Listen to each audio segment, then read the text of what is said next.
Hello? Hello, Valentina. Akhilesh here from India. Yes, it's me. I, Hello, how are you? I'm doing very well. How are you? Me too, everything good. Okay, great. Thank you for taking the time out to talk to us. I know it was, arranged in a short period of time, but I really appreciate you taking the time out of your busy schedule to talk to us. Yes, it's my pleasure. Every time welcome. All right, outstanding. So, can you hear me properly, by the way? I can hear you good. All right, outstanding. So, firstly, I wanted to ask you about your upbringing and how you were into, martial arts since your very young age. So, was it commonplace for the Kyrgyzstani women to get into martial arts?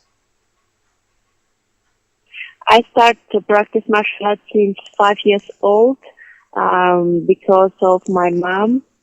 My whole family is all sportsmen, martial artists. My mom, she's president of Kyrgyzstan Muay Thai Federation. Also, she's black belt, third dan of Taekwondo. And my older sister, Antonina, she's 9-time world Muay Thai champion. So it's like for us, martial arts, it's like tradition of our family. And I'm very happy that I start from young age and that martial arts formed me like a person. Right. And also, you've won numerous accolades during your kickboxing and Muay Thai days, and also hold a victory over Joanna Jacek. So, can you also describe your Mm-hmm. experience and fighting at such a high level from a very young age? We fought with Joanna 3 times in 3 world Muay Thai champions, different years, 2006, 7, and 8. Hmm. All 3 times I won.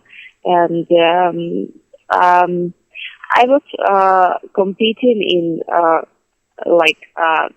high level competition since 15, 15 years old.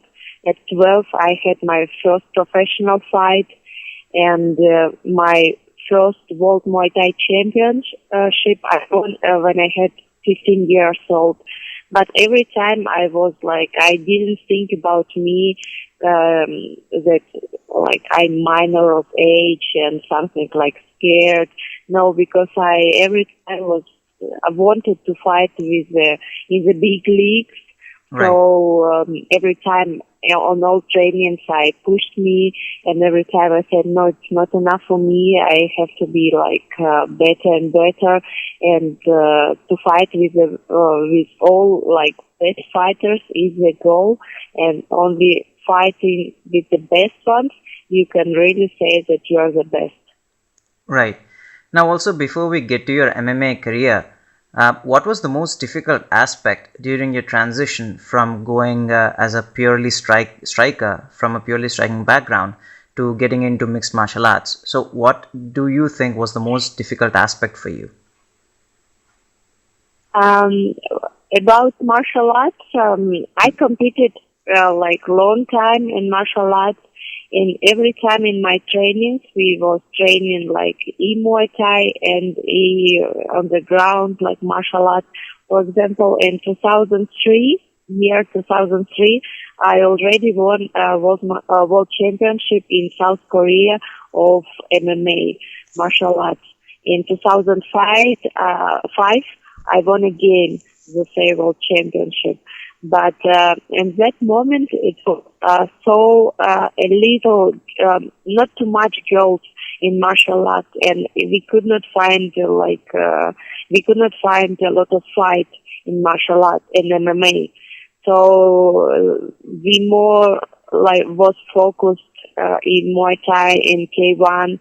That's why like from 2006 till maybe 2010, 11, I spend more time in fighting in Muay Thai in K1. But in 2010, it's already started to change the women's martial arts, and we had more and more girls fighting in MMA. So we come back and started to training again MMA. And actually, it was not. For me, it was not like transition. I didn't do wrestling or nothing more, and then from one day I start to practice MMA. No, it was not, because all my life we had training in both, in Muay Thai and MMA.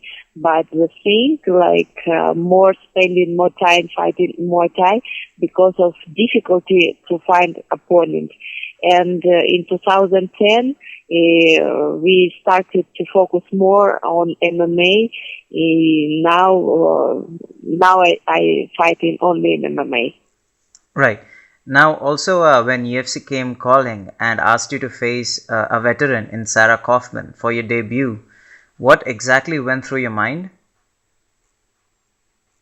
Uh, Exactly at that moment, we was expecting some call from UFC because not 1 year, but less than 1 year before my debut in UFC, we spoke with Dana White.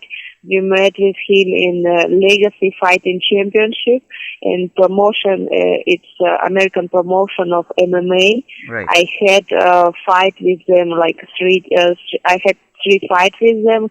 In one their event, we meet with Dana White and spoke with him and about my possibility to come to UFC.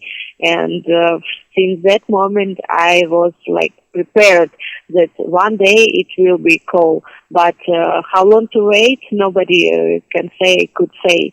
So I just was training like I did before, and when it happened, it was like just a few days for preparation. But I knew that this is my opportunity, this is my time, and I cannot just lose this opportunity. And we take the fight, and I fought with Sarah Kaufman and did my best. Right. And you also immediately made a huge impact by defeating Sarah. And in your first 3 fights in the UFC, you were matched up against veterans, former and current champions. So stylistically, what did you make of your next fight with Nunes, considering she's a crisp boxer with a very good ground game?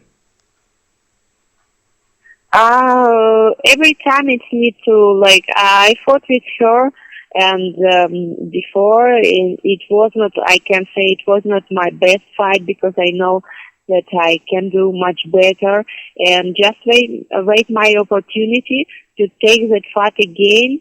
And I can say exactly that next fight that I will do with Nunes, it will be much better, different one. But every time it doesn't matter if, for example, for me, my philosophy is need to keep moving, fighting and fighting. It's, for example, it's not right now the fight for the title, for the belt. It will come. Just need to training hard every time, and like became better every day, to training very hard, and just waiting your time. Right. Now, also we'll get to Nunes again in a bit, but how was your experience headlining a UFC event in just your third fight against a former champion in Holly Holm?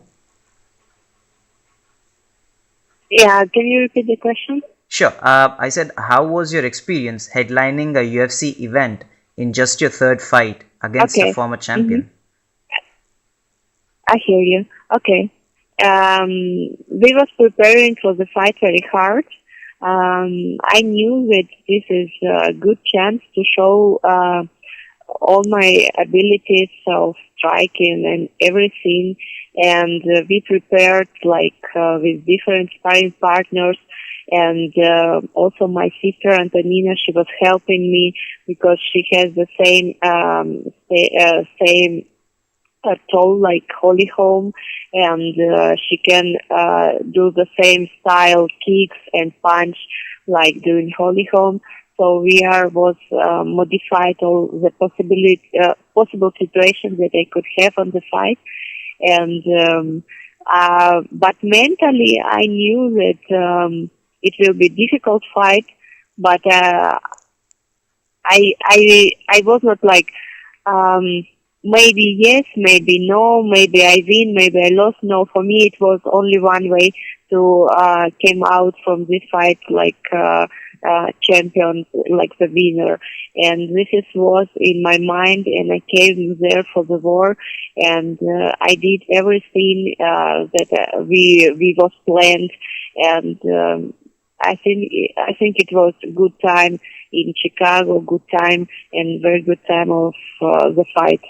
Right. And we also displayed exceptional striking and range control against Holly, as well as really good offensive grappling. So the first thing that I wanted to ask you was, could you talk a little bit more about that, about your offensive grappling, and how hard it was for you, given your Muay Thai base, to develop the offensive grappling? I was expecting that Holly Holm will not do a lot of grappling, will not do a lot of wrestling. That's why I knew from the first round I felt like um, I'm that in the distance, in the standing, I have more advantage. And but every time when you do a lot of wrestling and then go for striking, it take a lot of power from your punch, from your kicks, and you start to try it more. So I focus more on striking techniques and just did a few times like clinching, few throws to throw because it was enough. Because I wanted to like to do everything in the standing. That's why it was like our tactic that we used for this fight with my team, with my coach Pavel Fedotov, with whom I trained already more than 20 years. And this is tactic that we used for this fight. It is how we can see after the fight. It was right tactic. Right. But did you also have enough time to soak in the adulation, to soak in the moment after you won? What do you say? Did you have enough time to just take in the moment, to soak in the moment after you beat Holly Holm? Um, So, I mean, after you beat Holly Holm, did you have enough time to just stand there and think, wow, I just defeated, the former champion? Did you have enough time to digest the news, that you just beat a uh, former Bantamweight champion? okay. Really, I never think like this because it's one step. My goal, my main goal, is the belt of bantamweight female division, and this is where I want to be. And every fight that I do, every win that I make, it's like one step closer. It's for me, it's not like this. Wow, I did it. Oh, I can rest like for rest of my life, everything like this. No, it was one step, but it's very good that I won. It's everything how we planned this, but the real thought it need to keep moving every time. I was happy, like maybe 1 week. I was really happy because after every victory, the fighter feel like this special feelings, like flying, something like that. But after 1 week, after 10 days, I came back to the gym. I started training more, and my coach, he's every time like not standing in one place. Oh, okay, you're good. No, he's every time finding something that we can improve and something we can work more harder. And this is, I think, it's the best way to be every day better and better fighter. That's why my goal is, how I said, it's the belt, and I'm still coming there. Right. Now, you haven't fought since you win against Holly. So, have you been in talks with the UFC brass about your next fight? Yes, we talked. You see, like 1 month ago, was called to my manager, and they spoke about a possible fight with Juliana Pena in UFC 205. but Juliana Pena, he didn't want to fight and she refused this proposal. But I did my part. I signed the contract and okay, like next step, we will do next step. But she, for some reason, she refused the fight. So for me, it doesn't matter. If she don't want to fight, it's her problems. Now we are looking for new opponent and new date of the fight. And I still keep training, keep preparing me, just waiting the date and just waiting the action. Right. So I was going to ask you about that. I was going to ask you about fighting Juliana Pena. So if that fight doesn't materialize, who else do you have in mind? Because you just beat the former champion. So realistically, it makes sense for you to fight a top 3 or top 5 opponent. So who do you have in mind? I'm ready to fight with everyone who will put on my weight to the belt. I won't fight with bad girls in my division, and for sure. But anyway, I'm ready for everyone, and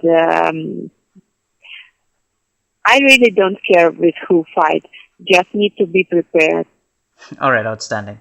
Now, once again, talking about Nunes and the current Bantamweight division, what do you make of the Ronda Nunes fight for UFC 207?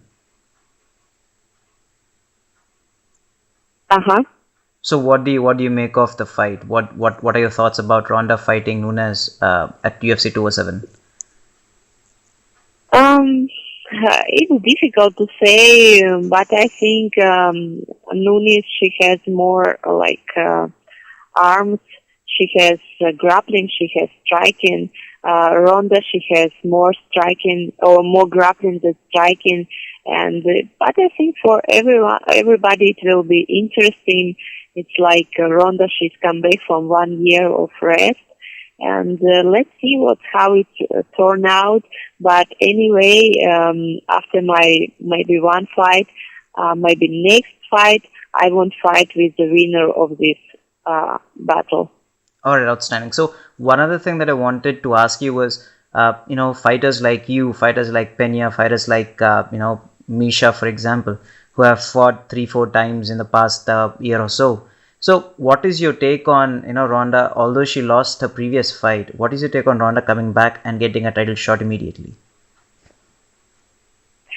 It's every time like a little bit like a fighter. I know when you have a long time of rest, it's a little bit difficult to come back. It's not the same form like you was before. But after this loss that she did, Holly Holmes won her with brutal knockout, she had to recuperate mentally, physically, everything. And I hope that she will fight in 100% of her condition, and she will try to take belt back. And let's see, because every time it's very interesting when two good level fighters like meeting each other and showing all their skills. It's every time interesting to watch. All right, outstanding. So finally, I have one last question for you. So even when I talked to Roger about this, he asked me about the fighters' opinions about India, because a lot of fighters underestimate the Indian market. So what are your personal thoughts about coming down to India, and do you have any message for your fans in India and around the world? I like to travel. I like to travel a lot, and I would like to know more about India, because I think it's very beautiful and good country. I spent a lot of time in Asia, in Thailand, and Korea, and in Philippines, and all this part. But one thing that I don't know how it's India from inside, but I wish to know it in the future. And of course, it's like very. I'm sure that it's very beautiful country, with very beautiful people. And if in the future I will have this opportunity to come to India, it will be great, and I will be very happy. Right. And do you have any message for your fans in India? Sorry? Do you have any message for your fans in India? Message. I want to say for every people, every martial artist, to practice more martial arts. That MMA, Muay Thai, it's very good martial arts, and every time it's good to do sport.